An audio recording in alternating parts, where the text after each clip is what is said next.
Assalamualaikum warahmatullahi wabarakatuh. Halo semuanya, perkenalkan nama saya Aziza Nurul Hidayah dari Prodi Bimbingan Konseling Islam. Saya dari BKI 2B. Di sini saya akan menyebutkan dan menjelaskan 3 paradigma beserta contohnya dan pengertian sosiologi secara bahasa dan istilah, serta apa hubungannya dengan Prodi Bimbingan Konseling Islam ini. Dan terakhir, saya akan menjelaskan satu identitas nilai norma serta budaya yang ada di lingkungan saya beserta contohnya. Nah, biasanya kita ketahui paradigma ini terbagi menjadi 3 bagian, yaitu paradigma fakta sosial, paradigma definisi sosial, dan paradigma perilaku sosial.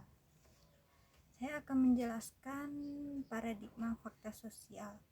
Nah, paradigma fakta sosial ini menyatakan bahwa masyarakat merupakan suatu kenyataan atau realitas yang mandiri dalam arti terlepas dari sikap individu yang ada di dalamnya.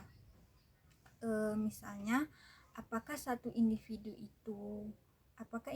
itu senang atau tidak senang, yang menganggap bahwa kehidupan bermasyarakat ini menjadi pokok persoalan dalam penyelidikan sosiologi. Kemudian penekanannya adalah fakta sosial memiliki realitas sendiri.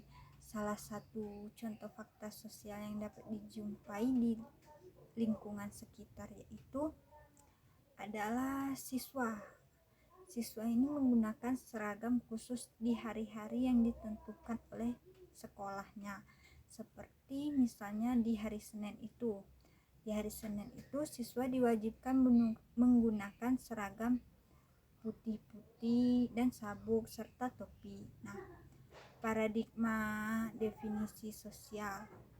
Saya akan menjelaskan paradigma definisi sosial ini. Paradigma definisi sosial ini merupakan kerangka berpikir dalam masyarakat yang menjelaskan bagaimana cara pandangan terhadap fakta kehidupan sosial dan perlakuan terhadap ilmu atau teori yang ada paradigma definisi sosial. Seperti halnya Soekarno-Hatta yang mencetuskan teks proklamasi. Nah, yang terakhir itu yaitu paradigma perilaku sosial. Paradigma ini lebih ke berpengaruh ke tindakan atau aksi yang seperti halnya itu kita ingin melamar pekerjaan ke perusahaan yang ia inginkan, namun kita melihat di suatu ruangan terdapat sampah atau kertas yang berserakan. Nah, tanpa menunggu perintah atau arahan, kita mengambil sampah itu dan membuangnya ke tempat sampah. Nah, dengan tindakan yang kita lakukan ini, dari perusahaan tersebut melihat tindakan kita tanpa melakukan interview terlebih dahulu. Nah, dan diterima di perusahaan ini. Nah, berarti perusahaan tersebut lebih mengutamakan tindakan atau cara kita. Kemudian yang kedua itu pengertian sosiologi secara bahasa dan istilah. Hubungannya dengan Prodi Bimbingan Konseling Islam ini secara umum ilmu sosiologi ini adalah ilmu yang mempelajari perilaku manusia. Nah, kata sosiologi ini yang berasal dari bahasa Latin socius yang berarti teman atau kawan. Nah, dalam bahasa Yunani logos yang berarti ilmu pengetahuan. Jadi sosiologi adalah ilmu pengetahuan yang mempelajari hubungan antar teman, yaitu antara orang satu dengan orang yang lainnya. Kemudian manfaat mempelajari sosiologi antara lain meningkatkan pemahaman tentang dinamika sosial, kemudian memperluas perspektif terhadap beragam masalah sosial, dan membantu merancang kebijakan publik yang lebih efektif.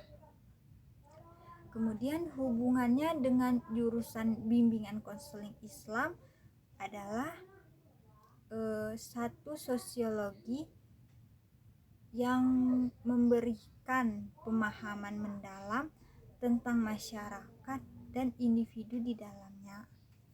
Kemudian dalam konteks bimbingan konseling Islam, pemahaman ini penting untuk membantu konselor memahami latar belakang sosial dan budaya klien, serta memberikan bimbingan yang lebih efektif sesuai dengan nilai-nilai dan prinsip-prinsip Islam. Nah, yang terakhir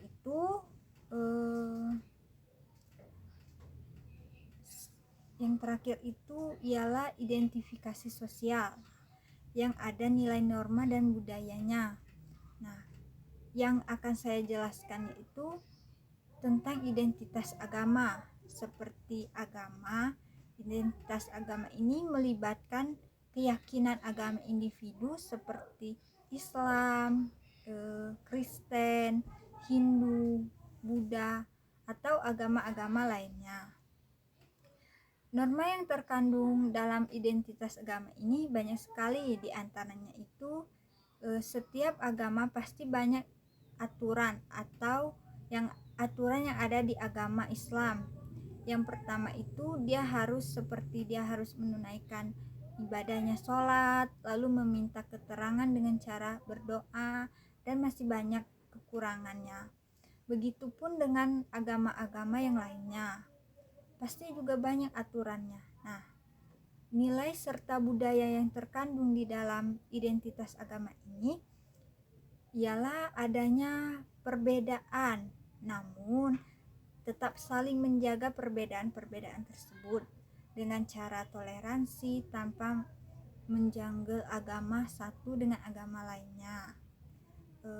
Mungkin sekian dari penjelasan saya pada kesempatan kali ini. Jika ada kekurangan atau salah kata, saya mohon maaf yang sebesar-besarnya, karena kesempurnaan ini hanya milik Allah semata. Sekian dari saya. Wabillahi taufik walhidayah. Wassalamualaikum warahmatullahi wabarakatuh.